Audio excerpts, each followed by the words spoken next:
கம்பீரமான பயணம். ஒரு அடர்ந்த காட்டின் வறண்ட பாதையில் அந்த பெரிய யானை தனியாக நடந்து சென்று கொண்டிருந்தது. சுட்டெரிக்கும் வெயில், சுற்றிலும் காய்ந்த புற்கள். ஆனால் அதன் கண்களில் சோர்வு இல்லை. நீண்ட தூர பயணம் என்பது வேகத்தில் இல்லை, நாம் எடுத்து வைக்கும் ஒவ்வொரு நிதானமான அடியிலும் இருக்கின்றது என்பதை அது தன் அனுபவத்தால் உணர்ந்திருந்தது. நம் இலக்கு எவ்வளவு தூரமாக இருந்தாலும் சோர்ந்து போகாமல் முன்னேறுவதே வெற்றியின் முதல் படி. அதே பாதையில் மற்றொரு பகுதியில் ஒரு சிறிய யானைக்குட்டி உயரமான புற்களுக்கு இடையே தனியாக நடந்து பழகி கொண்டிருந்தது. உலகம் அதற்கு பெரியதாகவும் பயமுறுத்துவதாகவும் இருந்தது. ஆனால் அது தன் நடையை நிறுத்தவில்லை. வாழ்வில் பெரிய சாதனைகளை படைக்க நாம் ஆரம்பத்தில் சிறியவர்களாகவும் பலவீனமானவர்களாகவும் இருப்பது தடையல்ல. தொடர்ந்து முயற்சிக்கும் மனப்பக்குவமே முக்கியம். காட்டின் நடுவே இருந்த ஒரு பெரிய மரத்தின் நிழலில் யானை கூட்டம் ஒன்று கூடியது.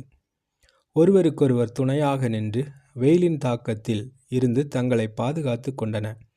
நம் வாழ்வில் நாம் எவ்வளவுதான் திறமையானவர்களாக இருந்தாலும் நண்பர்கள் மற்றும் குடும்பத்தின் ஆதரவு நமக்கு கூடுதல் பலத்தை தரும். கூட்டு உழைப்பே எப்போதும் பாதுகாப்பையும் வெற்றியையும் தரும். ஒரு பெரிய யானை மரத்தின் மிக உயர்ந்த கிளையில் இருந்த பச்சை இலைகளை தன் தும்பிக்கையால் எட்டி பறிக்க முயன்றது. மற்ற யானைகள் கீழே உள்ள புற்களை தின்றபோது இது மட்டும் தன் எல்லையை தாண்ட முயன்றது.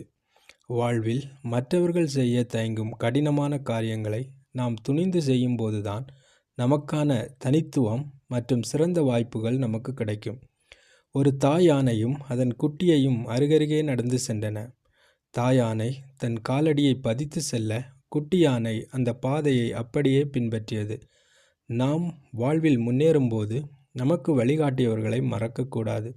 அதே போல நமக்கு பின்னால் வருபவர்களுக்கு நாம் ஒரு சிறந்த முன்மாதிரியாகவும் நல்ல வழிகாட்டியாகவும் வாழ வேண்டும். மைதானத்தில் 2 இளம் யானைகள் தங்களின் தும்பிக்கைகளை பிணைத்து கொண்டு பல பரீட்சைகள் செய்தன. அது கோபத்தினால் அல்ல, தங்களின் திறமையையும் வலிமையையும் வளர்த்து கொள்வதற்காக.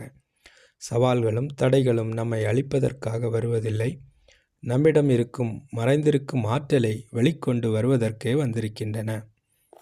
நம்பிக்கையுடன் முன்னேறு. இறுதியாக அந்த யானைக்குட்டிகள் தன் தாயைப் போலவே தன் தும்பிக்கையை உயர்த்தி காற்றில் வரும் வாசனையை நுகர கற்றுக்கொண்டது. அது தன் எதிர்காலத்தை எதிர்கொள்ள